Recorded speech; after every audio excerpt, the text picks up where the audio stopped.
राम राम सा खम्मा घणी सा आपको स्वागत है जग्गू मारवाड़ी यूट्यूब चैनल में। आज मैं एक और नई कहानी ले रही हूँ मेवाड़ इतिहास की। मेवाड़ इतिहास में रावल रतन सिंह जी की। रावल रतन सिंह जी नाम सुनते ही दिमाग में आता है कि रावल रतन सिंह पद्मावती, हाँ जी वही कहानी। उससे पहले मैं थोड़ा सा परिचय करवा देता हूँ मेवाड़ वंश का। यानी मेवाड़ के अंदर गुहिल वंश है, वो राजस्थान का सबसे पुराना वंश है, ठीक है। और इसमें दो शाखा हुई, एक तो गुहिल, और गुहिलों के अंतिम शाखा के शासक थे रावल रतन सिंह जी। उसके बाद नई शाखा आई थी राणा शाखा। तो रतन सिंह जी से पहले और रतन सिंह जी तक शासक रावल लगाते थे, और रतन सिंह जी के बाद नई शाखा बनी, उसमें राणा शाखा आई थी, जिसमें बाद के शासक महाराणा लगाते थे। तो चलिए मैं ले चलता हूँ आपको रावल रतन सिंह जी की कहानी पर। रावल रतन सिंह जी चित्तौड़ के महान शासक थे। इनका कार्यकाल तो छोटा ही है, लेकिन इस छोटे से कार्यकाल में इन्होंने इतिहास में इतना बड़ा नाम कर दिया कि आज हम उनको आदर सत्कार के साथ पूछते हैं। रावल रतन सिंह का जी का कार्यकाल है वो 1301 से 1303 तक है, मात्र 3 साल का कार्यकाल है।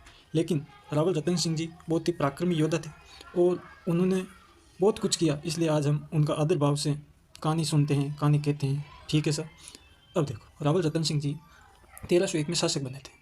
उससे थोड़ा सा हम पहले जाएंगे कि रावल रतन सिंह जी पद्मावती रानी थी। पद्मावती रानी थी ये सिंगल द्वीप की।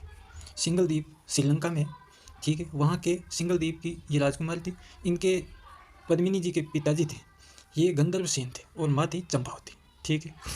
इनके एक तोता था पद्मिनी जी के, जिसका नाम था हीरामन तोता। ये हीरामन तोता था, ये हूबहू मानव की आवाज़ निकाल देता था, यानी इंसान जैसा बोलता वैसे ही क्या बोलता था, तोता बोलता था। तो कहते हैं ना कि जो ईश्वर ने लिख दिया है उसको कोई टाल नहीं सकता। तो ये तोता चित्तौड़ आता है, ठीक है। वो चित्तौड़ आकर यानी कि मनुष्य की आवाज़ में बोलता है और पद्मिनी जी की सुंदरता का, उनकी रहन सहन संस्कृति का वर्णन करता है। तो रतन सिंह जी प्रभावित हुए और वे श्रीलंका चले गए। अब आप सोचो कि वहाँ जाकर वो सीधे कह देते कि मैं रावल शाखा का भावी सम्राट हूँ। तो गंधर्व सेन जी थे, वो भी वहाँ के शासक थे, तो वो एक्सेप्ट कर लेते, लेकिन वो मज़ा नहीं था, ठीक है। तो उन्होंने 12 साल तक वहाँ काम किया। पहले लकड़हारे के रूप में काम किया, धीरे धीरे उन्होंने पहुँच बढ़ाई और राज दरबार में रहने लगे। वहाँ पद्मिनी जी को इम्प्रेस किया, यानी कि इम्प्रेस करने का मतलब है कि उनको प्रभावित किया, उनके पिताजी गंधर्व सेन जी को प्रभावित किया। तब पद्मिनी जी ने कहा था कि हम क्या कर लेते हैं, शादी कर लेते हैं। यानी रतन सिंह जी को बोला कि हम शादी कर लेते हैं, गंधर्व सेन को भी रिश्ता पसंद है। तब रतन सिंह जी ने जो ओरिजिनलिटी बात थी वो बताई कि मैं मेवाड़ चित्तौड़ का रावल शाखा का रतन सिंह। तो गंधर्व सेन को और क्या चाहिए था, तो पसंद कर लिया। अब आगे क्या होता है कि रतन सिंह जी शादी करके पद्मिनी जी से और यहाँ आ जाते, चित्तौड़ मेवाड़ आ जाते। और उनकी सुंदरता इतनी थी कि कहते हैं कि वो जब पानी निगलते थे, पानी पीते थे तो गले से पानी दिखता था, इतनी सुंदर थी। तो सुना था चित्तौड़ वालों ने और यहाँ की जनता ने। तो जब ये शादी करके आए तो पद्मिनी जी को देखने के लिए पूरा मेवाड़ उनका इंतजार कर रहा था। लेकिन वही कहते हैं संस्कृति बड़ी होती है। पद्मिनी जी घूंघट में थी और पद्मिनी जी का एक ही कहना था कि मेरा सिर्फ चेहरा कौन देख सकते हैं, रतन सिंह जी देख सकते हैं, ठीक है। अब आगे क्या होता है कि रतन सिंह जी दरबार चलाते थे, सब अच्छा चल रहा था। रतन सिंह जी के एक गुरुजी थे, उनका नाम था राघव चेतन। कौन था भाई, राघव चेतन। ये तांत्रिक विद्या में इतना निपुण था कि हर चीज़ को वश में कर लेता था, ठीक है। तो ये क्या करता था, रतन सिंह जी जब पद्मिनी जी के पास चले जाते थे तो ये पीछे से छुपकर उनके रूम के बाहर उनकी आवाज़ या उनकी बातों को सुनता था। तो एक दिन रतन सिंह जी को इस बात का पता चल गया। तो रतन सिंह जी ने आदेश दिया कैद करने का। तो उनको पकड़कर सैनिक लेके आए उनके सामने। तो रतन सिंह जी ने कहा अगर आप मेरे गुरु नहीं होते तो मैं आपको मौत की सज़ा दे देता, लेकिन आज के बाद मुझे आप दरबार में दिखने नहीं चाहिए, यहाँ से चले जाओ, नहीं तो एक जो गुरु शिष्य का रिश्ता है वो क्या हो जाएगा, तार तार हो जाएगा, अपमानित हो जाएगा, ठीक है।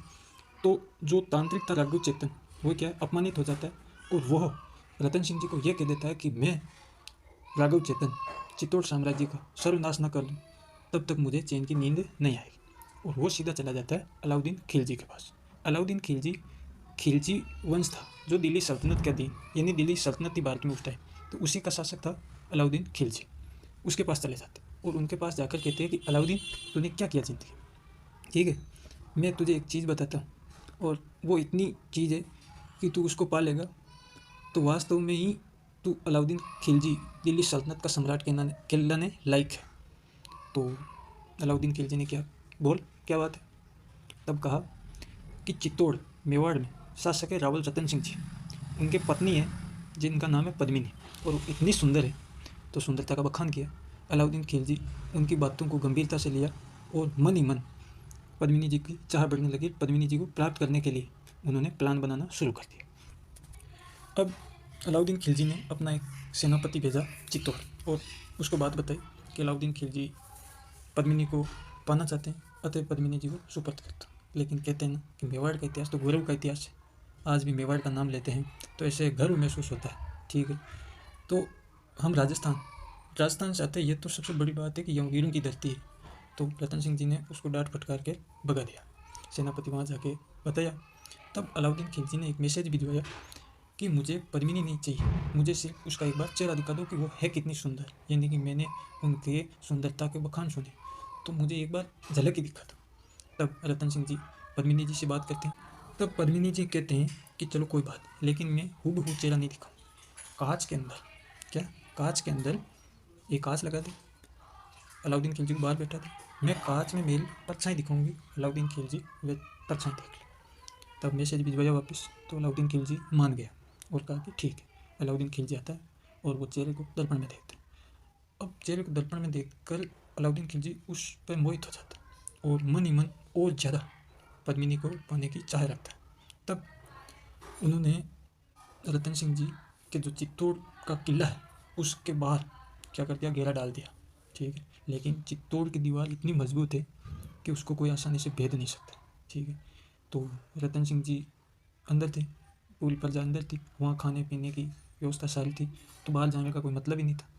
और बाहर घेरा डाले हुए आपके अलाउद्दीन खिलजी काफ़ी टाइम तक रुका, लेकिन कुछ सफलता हासिल नहीं। तब क्या कहते हैं, तब अलाउद्दीन खिलजी कहता है कि ऐसे तो नहीं, लेकिन संधि से कुछ करके उसको धोखे से रतन सिंह जी को कैद करके दिल्ली ले चलते हैं। फिर पद्मिनी जी को बुलाते हैं, तो ये शर्त रखते हैं कि पद्मिनी जी के बदले ही रतन सिंह जी को वापस चित्तौड़ मिलेगा या वापस छोड़ा जाएगा। तो प्रस्ताव भेजते हैं रतन सिंह जी के पास। रतन सिंह जी संधि के लिए मान जाते हैं और जब संधि करने के लिए रतन सिंह जी किले से बाहर आते हैं तो रतन सिंह जी को कैद कर लिया जाता है और कैद कर दिल्ली ले जाया जाता है। और वापस दिल्ली से मैसेज आता है कि अगर रतन सिंह जी चाहिए तो पद्मिनी जी को लाना होगा। तब ये बात पद्मिनी जी को पता चली। तब पद्मिनी जी ने सोचा कि मेवाड़ की रक्षा के लिए रतन सिंह जी का यहाँ होना जरूरी है।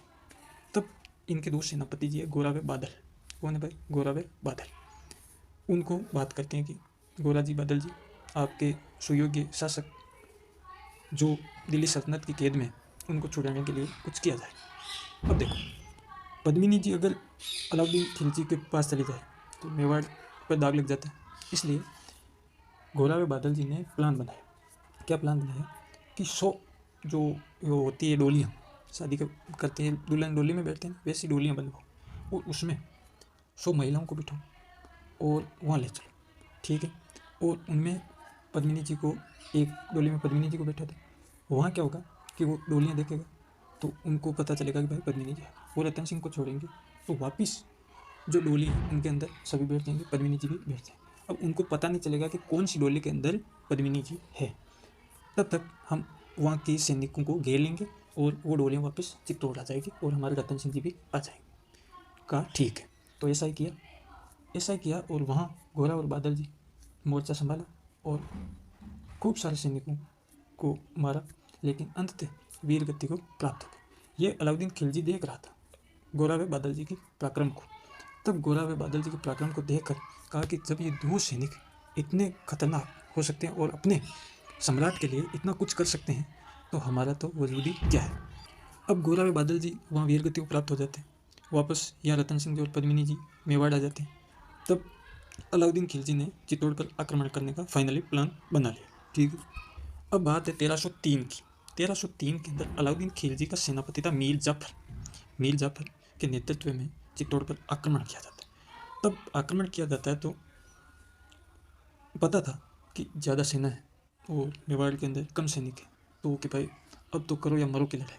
तो वहाँ क्या होता था कि जब उम्मीद नहीं होती है ना जीत की, तब क्या करते हैं कि पुरुष क्या करते हैं, सिर पर केसरिया पगड़ी बांधते हैं, जिसे केसरिया कहते हैं। और उसमें होता है कि भाई मौत का कफन बांध लिया और अब क्या करना है, जो होगा सो देखा जाएगा। ठीक है, और वो चल देते हैं। दूसरी साइड पद्मिनी जी के नेतृत्व में 1600 महिलाएं, कितनी महिलाएं, 1600 महिलाएं जोहर कर लेती है। और जोहर क्यों करती है? जोहर इसलिए करती है कि जब सैनिक शासक वीर गति को प्राप्त हो जाते तब जो विपरीत सेना होती है वो क्या करती है, महिलाओं को कैद कर लेती है, महिलाओं के साथ गलत करती है, इज्जत पर दाग लगता है। इसलिए महिलाएं क्या करती है, जोहर करती है। जोहर में भी अग्नि जोहर और जल जोहर होता है। जल जोहर तो होता है पानी का जोहर, जो पानी में डूब कर अपने प्राण त्याग, और जल जोहर में होती है जलती आग के अंदर अपने आप को उनमें सत्य कर लेना। ठीक, तो पद्मिनी जी के नेतृत्व में 1600 महिलाओं ने, चित्तौड़ की 1600 महिलाओं ने क्या किया था, जोहर किया था। जब जोहर और केसरिया दोनों होता है तो उसको साका बोलते हैं। ठीक है, साका बोलते हैं। और ये मेवाड़ का तो पहला साका था, लेकिन राजस्थान का दूसरा साका था। ठीक है, इससे पहले 1301 में रणथंबोर में साका हो गया था। ठीक है, तो इतनी बढ़िया वृत्तांत को सुनकर जो अंग्रेज अधिकारी था कर्नल जेम्स टोड, उन्होंने चित्तौड़ को जोहर नगरी के नाम से वो बताया है। ठीक है भाई, अलाउद्दीन खिलजी ने इस अभियान के बाद 28 जनवरी 1303 को चित्तौड़ पर आक्रमण करते हैं, यानी कि अभियान पर आते हैं। ठीक है, और 26 अगस्त 1303 को मेवाड़ या चित्तौड़ पर क्या करते हैं, अधिकार करते हैं। तो आप सोचो कि 8 माह का घेरा लगा था तब जाकर सफलता प्राप्त हुई। लेकिन वही है कि सफलता में भी अलाउद्दीन खिलजी की एक चाल थी, कूटनीति थी, और वो थी धोखे से। क्या किया, धोखे से चित्तौड़ को क्या किया, कब्जे में लिया। अब धोखा कैसे हुआ वो बताता हूँ मैं आपको। एक धोखा तो कर दिया किसने, राघव चेतन ने, और दूसरा धोखा एक वहीं के किलेदार ने किया था, और किलेदार ने अलाउद्दीन खिलजी को चित्तौड़ के गुप्त मार्गों का पता बता दिया था।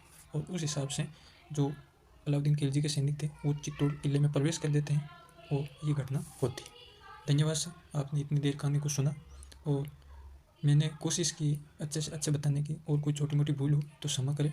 धन्यवाद सर, और कहानी पसंद आई तो चैनल को सब्सक्राइब करें, लाइक करें और शेयर करें। राम राम सर, खमा गणेश।